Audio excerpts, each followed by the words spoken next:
Egunon guztioi. Esan bezala, hizkuntza politikarako sailburuordetzak alde batetik eta bestetik Euskaltzaindiaren sustapen batzordeak biok antolatu dugu jardunaldi hau. Lehenbizi pentsatu bat zegoen Miramonen, baina bizi dugun egoera zein den kontuan hartuta, egoera berrira egokitzen, ahalegindu behar dugu, aldugun neurrian gutxienez gure jardunari eutsiz eta formatu berrietan gure askotariko jarduerak antolatuz. 25. jaun jardunaldia beraz ez da makala, ibilbide luzea baitauka sustapen batzordeak, eta iaz Bilbon egindako jardunaldiaren segida izango litzateke gaurko hau.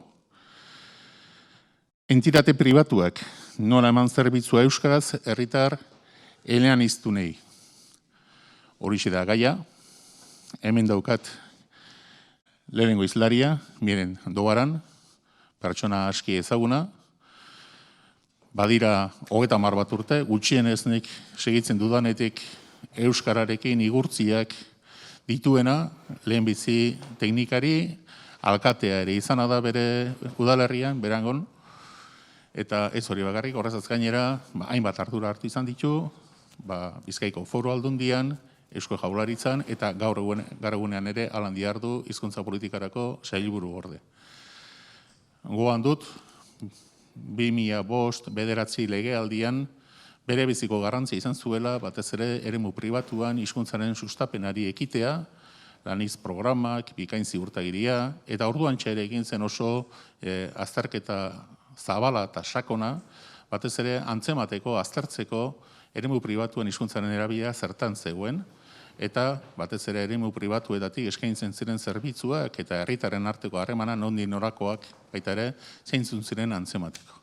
Harrezkero ibilbide luzea eginda, eta gaur egunean bistan da beste egoera batean gaudena, eta beraz, komedia aurrera begira, Eusko Jaurlaritzak dituen asmoak zedarritzea, aurreratzea, horrek ere, mugarri garrantzitsua suposatuko duelako etorkizunean hizkuntzaren bizi berritzen. Beraz, miren Dogaran, hizkuntza politikarako sailburuordea eta adiskidea aspaldiko partez, zuk duzu hitza. Ondo, eskerrik asko Ramon, eta egunon guztioi, Donostitik, egunon, izena eman duzuen guztioi. Niri tokatu zait gaur, kontsumitzaileen eta erabiltzaileen hizkuntza eskubidei buruzko dekretuari hurbiltzea, guk onartu berri dugun tresna eraginkor batetik, ez da? Euskara eremu sozioekonomikoan sustatzeko planetik alegia. Eta saiatuko naiz, plan honek dekretuarekin daukan lotura hori azaltzen, eta ze lagungarri izan daiteken, ez da? Sektore horrentzako, batez ere, dekretu horrek beren beregi ezartzen duena bete alizateko hurrengo urteotan. Plan honen bizioa, argia, eremu sozioekonomikoan euskararen erabilera esartzeko hizkuntzen kudeaketa garatzea, ez da? Sektore guztietan hizkuntza bat baino gehiago erabiltzen ari gara, inguru eleanitz honetan, eta hori beraz bizioa. Euskararen erabilera ezarri eta hizkuntza kudeaketa bat egin, hizkuntza bat baino gehiago erabiltzen ari garelako esparru guztietan. Gu 2007an sartu zen gure ekipoa, eta argi eduki genuen lehenengo momentutik irabazi beharreko esparru barria hau zezala, ez da? Eta oso sektore eta esparru konplexua zala, eremu sozioekonomikokoa, baina pausu hori eman behar zala, elkarlanean egin behar zala, eta mahainguru batean saiatu ginen jesartzen administrazioak, euskalentzako sektorea, enpresa munduko entidadeak eta egin genuen. Hausnarketa prozesu hori 2007an hasi zen, eta oinarrizko diagnostiko bat egin genuen, gero hori oso lagungarri izan zena, apur bat plana eta bideratu ahal izateko, liburu zuri bat egin zen, adituekin elkarrizketak egin genituen, eragilei ere galdetegi bat bidali zitzaien, erabili genuen ziadekok egindako oso ikerlan sakona honen inguruan, gero oso lagungarri izan zenak, eta amia bat egin genuen. Hortik, erabilitako metodologia kasu hauetan erabiltzen dena, zehaztu genuen zer landu behar zen, eta lortu nahi genduna zer zen. Horre ziren gure bi galderak, eta horretarako, helburu estrategikoak, nola hori helburu estrategiko horrek esarri genituen, eta zer egin behar dan, edo zer hori azken helburuekin esarri. Eta, hortik berako despliege osoa egiten dena kasu hau, eta helburuak, adierazleak esarri, egitasmoetara joan, eta aginte taulak eta ekintza plana. Beraz, metodologia hau jarraituta egin gendun plana, eta hau esek dira, laurak lortu nahi izan genituen helburuak eta batez onartu genituen lau helburu estrategikoak. Euskararen ezagutza, euskararen erabilera, kontsumitzaileen hizkuntza eskubideak eta entitateen eta kontsumitzaileen aktibazioa. Eta horren azpian, despliege horretan ikusten dozu ez, horrei lotutako helburu batzuk ere, azken helburu batzuk, helburu estrategikoiei lotutako helburuak, eta borobilean sartuta dituzue dekretuaren edo dekretuari lotutako helburuak, ezta? Euskararen erabileraren kasuan, helburuetako bat da, hirigune eskualdetako zerbitzu enpresetan euskararen erabilera handitzea, ezta? Kontsumitzaileen aurrean. Hori beren beregi dago, kontsumitzaile eta erabiltzaileen dekretuari lotua. Kontsumitzaileen hizkuntza eskubideetan berriz, beste helburuetako bat da kontsumitzaileen dekretuaren betetze maila hori handitzea. Entitateen eta kontsumitzaileen aktibazioari dagokionean, beste bi helburu, dekretuari lotutakoak, eta dira kontsumitzaileen zerbitzuak euskaraz jasotzeko eskarien kopurua ere handitzea, eta entitateentzat euskara ezaugarri bereizlea izatea lortzea. Hori ez da lortzen lan egin barik, ez da? Horretarako erakundeetatik ere lan egin behar da. Behin horrek helburu estrategikoak esarrita, azken helburuak ere zehaztuta eta eragile eta tresnak identifikatuta, helburuen lorpena bultzatzeko arlo batzuk lehenetzi behar zirela konturatu ginen, ezta? Eta joan ginen arlo kopuru txiki bat identifikatzen. Eta horre postak atera ziren. Lehenengoa, hizkuntza paisaia eta ingurune digitala, arlo hori bai ala bai landu beharrekoa da, esparru honetan bereziki. Zerbitzu hizkuntza bigarrena, gero kompetentzia komunikatiboa, hirugarrena, gizartearen aktibazioa laugarrena, eta bosgarrena lan hizkuntza. Eta horrek arlo guztiak ondo garatu ahal izateko, argi izan gendun akordioak lortu behar zirela agente guztiekin. Adostasunetara heldu behar ginela eta agente guztiekin elkarlanean ibili behar ginela horiek guztiak lortzeko. Bost arlo horiek, eginte taula holan geratuko litzateke, bost arlo horiek identifikatuta eta helburuak ere ezarrita. Ez dut sakonduko honetan eta aurrera noa. Eta zertan dihar dugu orain, hori da orain garrantzitsuena, zetan da gabizen. Alkateak ere lehen komentatu dago, lehenengo eta behin tokiko merkataritza, ostalaritza eta turismo sektoreetako planei buruzko azterketa on bat daukagu, bukatu berria, ziadekok egin du lan hori, eta oso lagungarri izango zaigu lan hau, orain hasiko garaia aztertzen, eta horrekin batera daukagu tokiko merkataritzan komunikazio kanpaina bat, abenduan abian jarriko dana, IAMETzarekin batera egin dugu, HPS, hizkuntza politikarako sailburu ordetzak, eta tokiko eragileekin batera. Honen helburua da, lehenengo kanpaina handia edo komunikazio kanpaina handia izan da hau, eta 3 hiriburuak bat egin dute kanpaina honekin, Oarsoaldeak, Durango aldeak ere bat egin du, eta leloa da tokikoa bertakoa, eskatu euskaraz eta eskaini euskaraz. Norabide biko kanpaina da, alde batetik herritarrei eta kontsumitzaileei animatu, euskaraz eskatzen, alduntza prozesu horretan lagundu, eta beste alde batetik merkataritzari ere esan eskaini behar dela euskara bariolantzea dela, euskarak kalitatearekin lotuta dagoela, hurbiltasun horrekin lotuta dagoela, eta balio handiko kontua dela euskara. Orduan, zein da helburua? Hemen aitortza bat egin behar zaie udalei eta mankomunidadei, luzaroan ibili dira eta jotak edabiz bakoitza bere herriko eta mankomunidadetako ezaugarriei lotutako merkataritza kanpainak, merkataritza programak garatzen, eta horiek jarraituko dute bere bidea egiten, baina bai behar zen EAE mailan komunikazio kanpaina potenteak, askoz eraginkorragoak direlako, eta irudi berdinekin, bideo berdinak, eta hori da helburua, ezta? Hemetik aurrera, orain 3 hiriburuekin eta eskualde bi horiekin hasi dugun bide hori, urtero errepikatu eta kanpaina potenteak egitea, ezta? Beren beregi azken helburu horiek eta ezarri ditugunak lortu ahal izateko. Zer gehiago, erraza da, alkateak, Donostiko alkateak lehen esan du, ezta? Hainbat egitasmo, ari direla Donostian ere martxan jartzen, eta hau da Donostiako udalarekin HPSek egin duen beste aplikazio bat.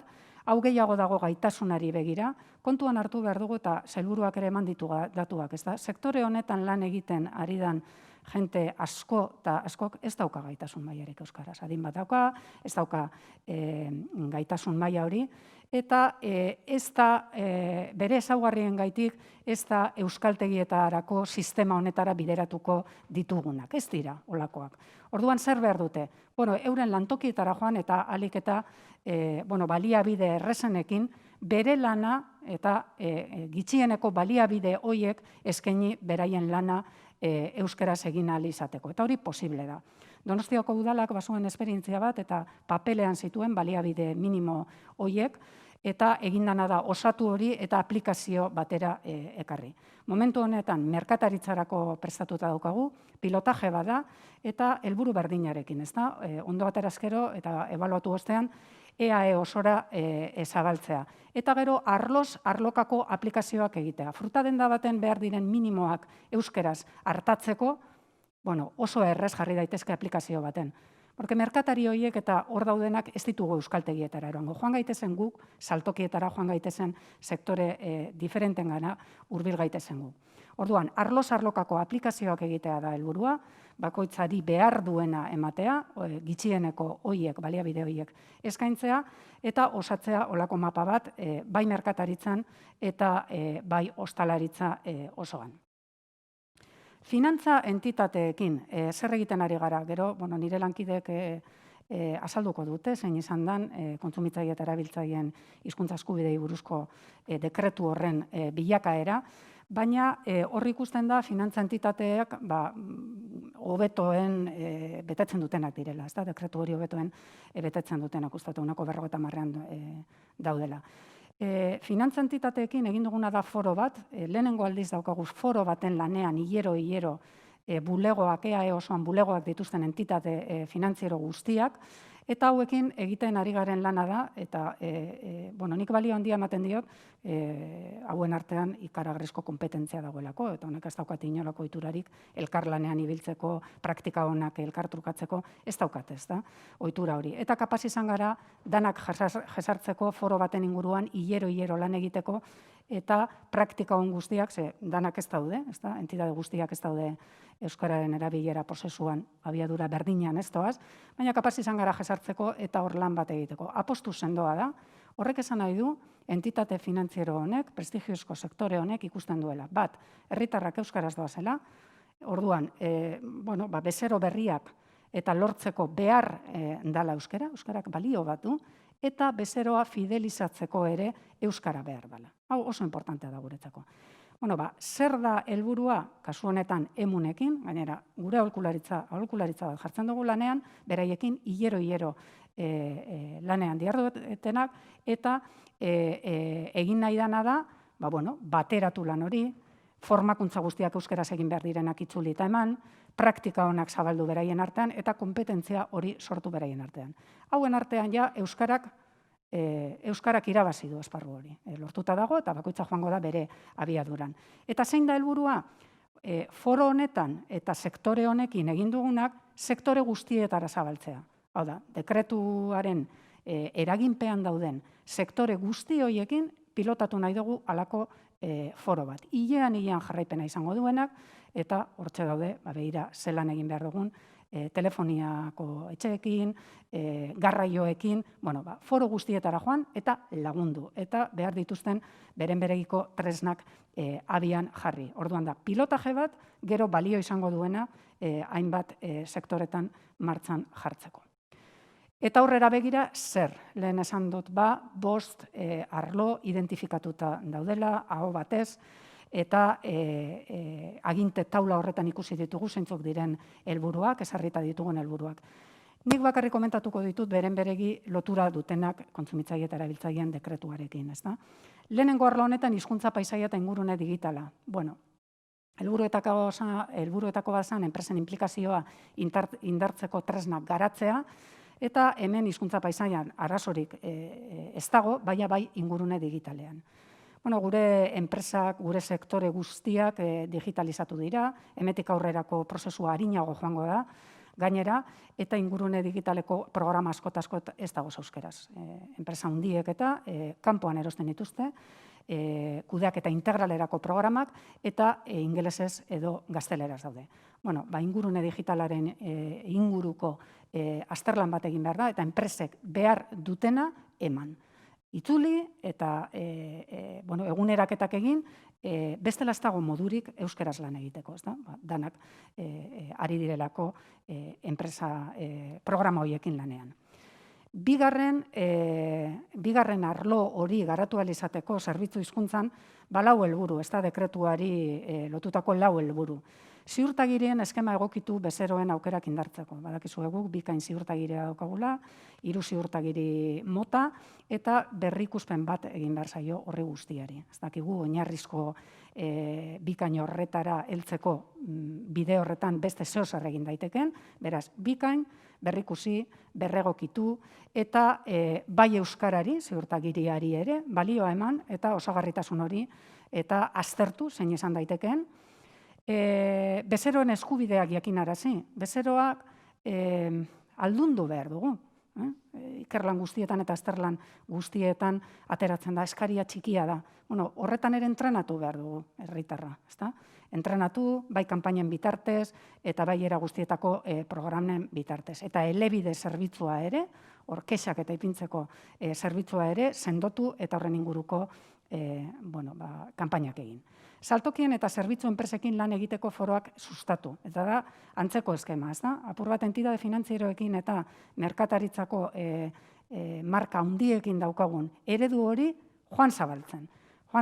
Egia esan oso ondo errotuta eta elkartuta ditugu, saltoki txikiak ere, elkarteak eta hainbat multzo ditugu, lan egin ahal izateko era egituratu batean, eta hori da helburua. Euki, denak bakoitza bere sektoreko talde horiek lanean.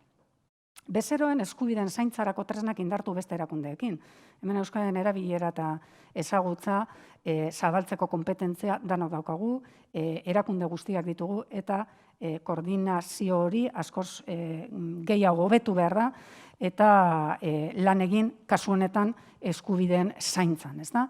Bezeroen eskubideen zaintzan. Elebide utzi barik jarri behar ditugu martxan, hurbileneko erakundeetan ere zaintza hau egingo duten prozedurak edo zerbitzuak. Kompetentzia komunikatiboa da, 3. arlo hori, eta dekretuari lotutakoa da beste helburu hau. Bezeroen aurrean lan egiten duten langileen euskara gaitasuna hobetu programa egokituekin. Esan dut lehen eta esan du sailburuak, gizartearen erdiak ez daki euskeraz. Sektore hauetako, eremu sozioekonomikoko, sektore askotako langileen ezaugarriak eta adinaren gaitik, ez da posible gure euskaltegietako eta gure ikaskuntza prozesu ofizialetarako bidea edo bidera horrek eroatea. Beraz, beste estrategia bat behar dugu.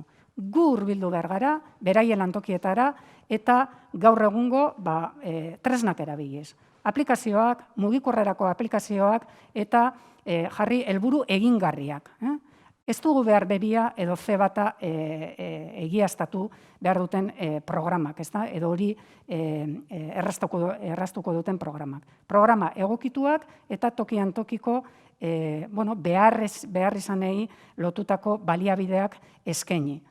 Denbora asko eta asko ematen dabelako, esaterako saltokietan, eta mugikorrarekin hartatu daitekelako eta hori lortu daitekelako. Laugarren arloa, gizartearen aktibazioa, ezta?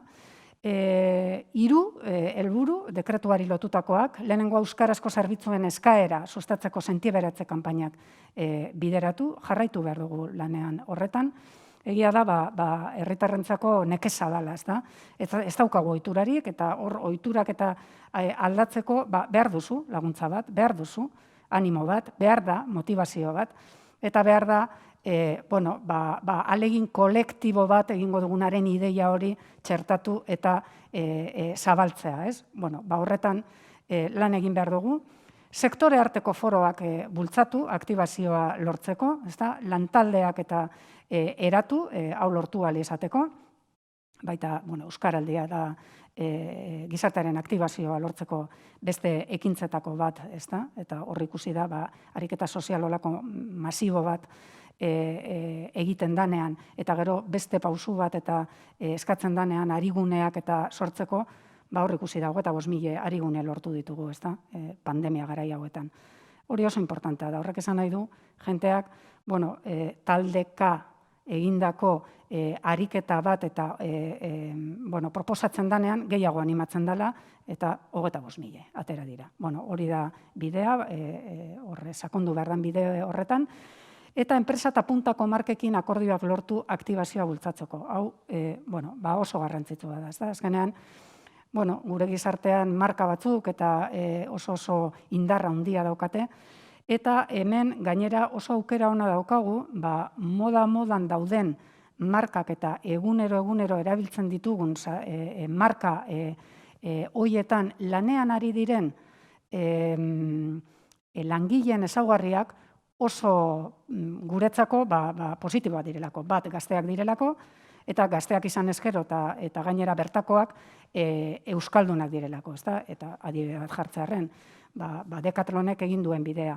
Decathlonek askoz bere bide errazagoa egin dezake, normalean lanean ari direlako kirolariak, euskaldunak, eta hor errazago egiten da, ezta? Edo beste marka handi batzuk ere, izenik ez dut esango, baina oso egoera ona daukienak eta gizartean izen bat eta prestigioa dutenak. Hoiekin aukera daukagu, akordioak eta lortu ahal izateko, eta palanka lanak eta egiten dituztela argi daukagu. Orduan, ez da lehenengoa, baina jarraituko dugu hoiek egiten. Eta 5. arloa eta azkena lan hizkuntza, ez da? Honetan ere aurrera egiteko modua badaukagu, arlo askotan, eta dekretuari lotutako helburua izango litzake, aitorpen eta ziurtagirien eskema indartu eta zabaldu, ez?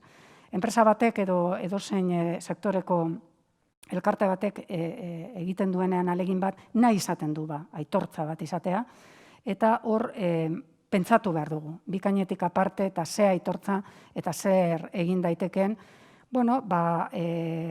esateko eta ze gizarte ekarpen egin duen, ez da? Zau gizarte ekarpen bat da, eta hori da guk azaldu nahi dieguna eta berneratu behar dutena. Gizartearekin badauketela erantzukizun bat eta hizkuntzaren arloan ere egin dezaketela. Eta gainera frogatuta dago euskera planak eta dituzten enpresetan azkenean hor batzordeetan eta egiten diren mugimendu horiek eta sortzen den giroa ona izaten dela enpresaren gainerako kontuetarako ere. Dana da bentaja, hori saldu beharra daukagu eta egiten duenari aitortu eta beraiek ere izatea zeo zer frogatzeko alegin horretan buru belarri da bezala gainera momentu txar hauetan askoz gehiago.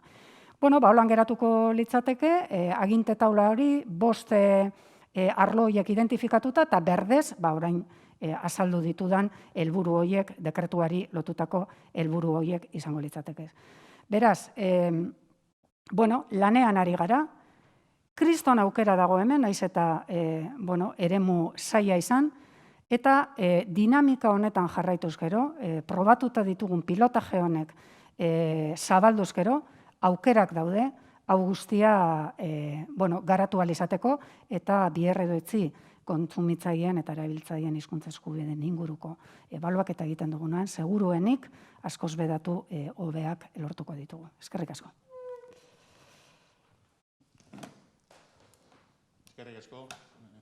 Eskerrik asko, irendo baran, ja mikrofono hartzea ere aztu baitzait. Ohar bat, lehen aztu baitzait hori ere aditzera ematea entzuleok, badituzue aukerak galderak egiteko. Beraz, idazten badizkiguzue, gero guk izlariei eskuratuko dizkiegu eta saiatuko gara era horretara gutxinez joan etorri hori ere bideratzen. Nik miren galdera bat egin nahi nizuke, bistan da, eremu sozioekonomikoan eta eremu pribatuan, Euskararen egoera ez dela berdina, badira sektore batzuk noiz askozaz aurreratuago azaltzen diren, eta badira beste batzuk atzeratusiago azaltzen direnak, eta gainera, bezeroekiko hartu eman horretan, badira gainera atzeratusiago dauden sektore batzuk garrantzitsua direnak.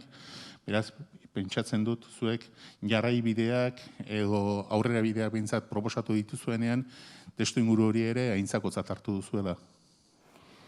Bai, gure helburua da sektore guztietara heltzea, ezta? Gainera, ikusi dugu posible dela eta frogatu dana esaterako euskaraldiarekin, merkataritzako saltoki txiki askotan frogatu dana da, ez dela kriston gaitasunik behar euskaraz, ezta?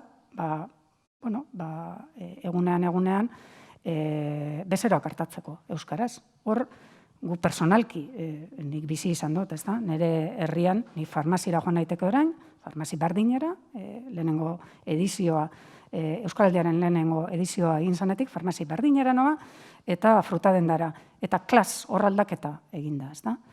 Hor aldaketa eginda, olako ariketa sozial bat egin ostean. Eta zergaitik eginda aldaketa? Ikusi dutelako, saltoki txikietako jabeek eta langileek ikusi dutelako balio bat dela, euskararena, balio bat da. Eta bide hori jorratu nahi dugu, esaterako saltokietan, enpresetan ere, baina, kalitatea, hurbiltasuna, hizkuntza, hau da, zuk bezeroa fidelizatzeko behar duzu hizkuntza. Eta konturatu dira, ez da? Zergaitik, euskaraldiarekin ere, herritarrak aldundu garelako, ikusi dugunean, txapatal eta kartela aldundu garelako. Eta horrek ez dauka atzera bueltarik. Orduan, guk ikusi duguna da posible dela, bai alako aktibazio programa jartzen direnean martxan, baina beharrezkoak direla foro horiek, eta jente honek laguntza behar duela, laguntza behar du. Oso erdalduna da, sektorea holan oroar, kenduta entitate finantzieroak horregaitik, doaz askoz bere aurreratuagoak, beraien langileen ezaugarriak zeintzuk diren kontuan hartuta, ikasketadunak, euskaraz ikasitakoak, horrei beste gauza bat eskatu behar zaie, horiei beste abiadura bat eskatu behar zaie. Baina beste egoera baten dauden, saltoki handiekin daukagun problema, nahi dute horrera egin. Baina, kutsasainak eta kontratatzeko orduan, zein da hoien gaitasuna, horrez dira gazteak, euskaldunak, eredukoak, ez da? Eta horiei laguntza eman behar zaie. Eta hori izan da gure autua, lagundu bide hori egiten, eta helburu egingarria jarri, eta emon baliabideak, gaitasun minimo bat, eta beraien lana euskeraz egin alizateko minimo horiek bermatu, eta alik eta modurik errezenean. Horregaitik lehen aipatu ditudan foroen garrantzia. Guk hartu behar dugu sektore hori guztia, eta dekretu horren eraginpean dagoen sektoreak batu eta sektoreka hilean kontrolatu. Eta alkarri begira dagoz, orduan batek egiten duena, saltoki batek egiten duena, besteak ere. Batek esaten badu hemengo produktua kalidadezkoa da, eta besteak hizkuntza bere importantea, hizkuntza bere importantea da, baina laguntza behar dute. Laguntza behar dute, eta oso importantea da, lidergoak erakunde batek eroatea, edo erakundeek eroatea. Jaurlaritza badago foro horietan, eta zerbitzu tekniko batekin, gainera, aholkularitza batekin eta era serio baten lanean, pila jartzen dituzte. Beste era bateko erantzuna da. Eta hori da lortu behar duguna. Eta hori entrenatu eskero sektore osoan eta foro horiek martxan jarri eskero, nik esperantza daukat horre aurrera handiak egingo ditugula, aurrerapen handiak egingo direla, eta alduntzarekin batera, eta herritarren alduntzarekin batera lerrokatuta badoa, hori da behar dana. Alduntzea, eskaria, porque ikerketa guztietan eskaria txikia dela esaten da, ezta? Eskaria handitu egin behar da, eta sektore horrek seguru, edo zati handi batek erantzungo duela.